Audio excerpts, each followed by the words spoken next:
So in this video, we're going to go over how Harut makes $125,000 a month on YouTube at the age of 22, right? So we're going to go over first his full funnel, so overview of his funnel. Number two, recurring revenue and why it's so important, especially in business. And then three, Harut's long-term strategy on how he's going to scale his business.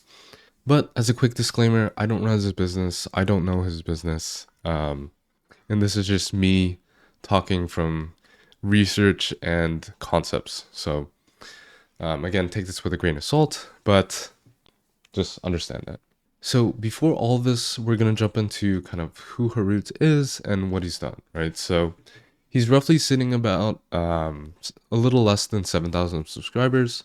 And he's been in the space for a while. So the make money online space for roughly 8 years. So at 14, he was creating memes for a social media account at $4 a month. 18, he created his own social media account, did $100 a month. And then around the same time, he also started his YouTube automation business. So he made 130,000 from one channel over the span of 12 to 18 months. And then there's kind of like a dead space in between where I couldn't really find much information on what he did. But 4 years later, what he's currently doing is that he's transitioned to helping others with their personal brands at $125,000 a month. And he's worked with massive brands and entrepreneurs like William Brown, Hamza, Max Person. And after getting 2 million subscribers and 200 million views across all of his channels, media companies, and his personal brand, he really knows a lot about content marketing. So he's transitioning into his a coaching business to help entrepreneurs build a personal brand and monetize their audiences. So that's a little bit about him. And jumping straight into his funnel now, his lead sources are number one, referrals, YouTube, and also school, right? So 80% of his leads are actually come from referrals, which is super, super cool to see. You don't really stumble across businesses that have great word of mouth like that. And all those kind of funnel into his free community, right? So his free community has a very, very heavy vetting process. So he has its membership questions where you sort of kind of like apply to get into his free community. And then he vets you off of those, right? So he only takes people who would be qualified for his offer, right? So it increases the quality of the leads and also increases the quality of the community itself, the paid community. And last time I saw his dashboard, I believe he was hovering about 1,000 membership pending membership requests, which is insane. So once you kind of get into the free community, he personally sends welcome videos to new members with a call to action to hop on a call, book a call, to kind of like see where they're at, all that kind of stuff. And it's essentially just a sales call, right? Once you get into the paid community, it's $97 a month, and you essentially get upsold into his other offers once you're in there. So he has a $1,000 annual package for his paid community, $5,000 for more access, 10,000, 15,000, 20,000, and I believe he has more offers even above that, right? And some cool data about his community as well is that 50% of paid community members upsell. And then he also has a 1.5% churn on his paid community. So if you don't know what churn is, it's essentially how much of your customers you lose over time. So imagine you own a gym. If 100 people sign up in January, but 20 cancel their memberships in February, those 20 people are your churned customers. So 20 out of 100 would be 20% churn. And the great thing about recurring business models is that they compound month after month, meaning you could sell nobody for a whole month and still make the same amount of money you made last month.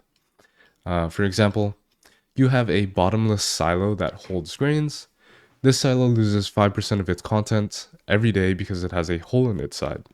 If you put in 5 tons of grains into the silo each day, how much will this silo be able to hold before it starts to lose more than you could put in? Now, if you illustrate something like this, it kind of turns into this, right? So if you input 5 tons per day and you lose 5% per day, you'll have a lot, or like rapid growth in the beginning. You'll kind of stall out and then you'll plateau, right?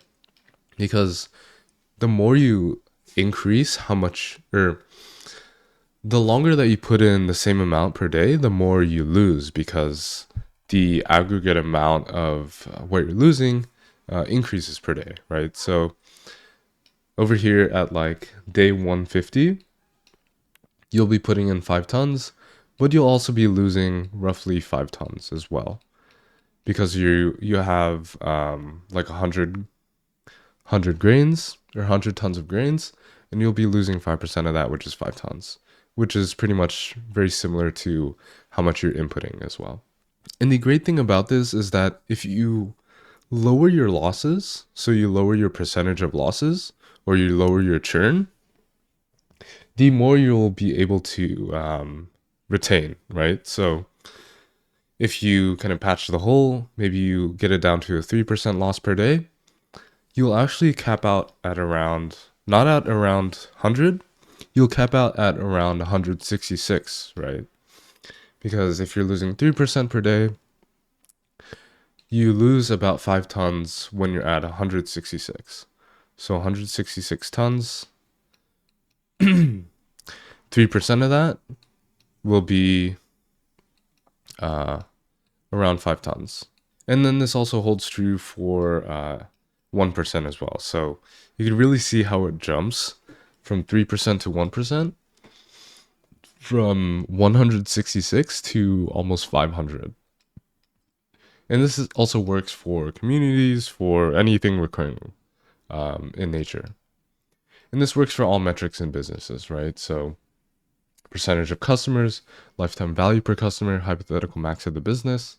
So you can see here, all these calculations work as well. So if you sign on 10 new clients each month at 10% churn, that means you'll cap out 100 clients.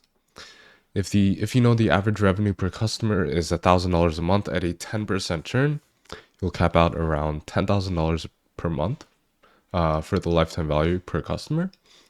And then the hypothetical max, if you know that you're bringing in $10,000 a month of new business each month at a 10% churn, you'll cap out at around $100,000 a month. Also, if you're a coach or consultant making less than 20K a month and you want to get to that 100K a month, I might be able to help you take the first step towards that. And if you click the link in the description, you can check out this page, watch the video. If it doesn't resonate with you, no hard feelings. But if it does, you can scroll down, book a call, and we could see how we could help you scale your business. And those are kind of like the benefits and why recurring models are so profitable is because of this concept. And so the last thing I wanted to talk about is actually Harut's long-term strategy on how he's going to scale the business, right? So what I've seen a lot nowadays is that a lot of people focus mainly on increasing marketing and sales to scale their businesses. But instead, Harut opted in to actually focus on his product, right? And by focusing on product, his business really scales by default. So, as small business owners, it's very important to understand the concept of leverage because we have limited time, money, and resources. We need to spend our time, money, and resources very wisely to yield the most returns for the business. And while many turn to increasing marketing efforts to scale their business, ultimately there's a better option, and that is to improve product, right?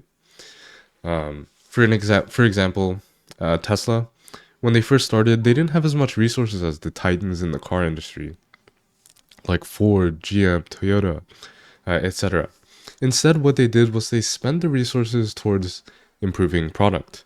It took them 5 years from the inception of the company to actually produce their first electric car. But by focusing on product for the first couple of years for the company, they were able to establish themselves as a major player in the automotive space 10 years later. And you could also see this with a lot of different businesses as well. If you know about Alex Mosia's story behind Gym Launch, it took him 3-4 years to really perfect his systems and processes behind how he runs a profitable gym, right? And then After that 3-4 years, he turned to a licensing model, which he eventually sold for $46.2 million because the product was so good. And he spent those 3 to 4 years up front to really improve the product. And so, if it's such a big deal in huge companies like software companies like Apple, Microsoft, Google, why can't we take that same focus and place it into service businesses, right? And it should yield us the same arbitrage, same opportunity that it holds for software companies, right? And the great thing about that as well is that as entrepreneurs, we're also paid to solve that problem. And we're actually paid a lot of money to solve that problem. Um, so, yeah. And also some examples as well, just to kind of tear the point home or bring the point home is terrible product. You'll have high cost to acquire customers, very low lifetime value per customer. The business declines year over year. You have low reputation and trust in the market, and it's very difficult to sell. As you can see, it's illustrated by a man pushing a boulder up a hill, and you probably know how difficult that would be. And with the exceptional product, it's a low cost to acquire a customer, high lifetime value. The business grows year over year. You have high reputation and trust in the market, and it also sells itself, right? So in this kind of visual, the guy just takes the upfront work, the upfront cost to actually push the boulder. And then once he pushes it over the tipping point, his business grows by default.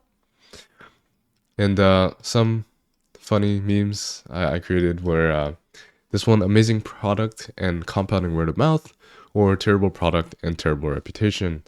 And a lot of people usually opt in for the bottom one, which is unfortunate. And then the another one, which is long-term business growth. So focusing on product, go left or go straight, or marketing and selling a terrible product, which is more short-term focused, and it's money today. Right. So again, hope this helps. The link to this board and all my other boards as well will actually be in the pinned comment, so check that out.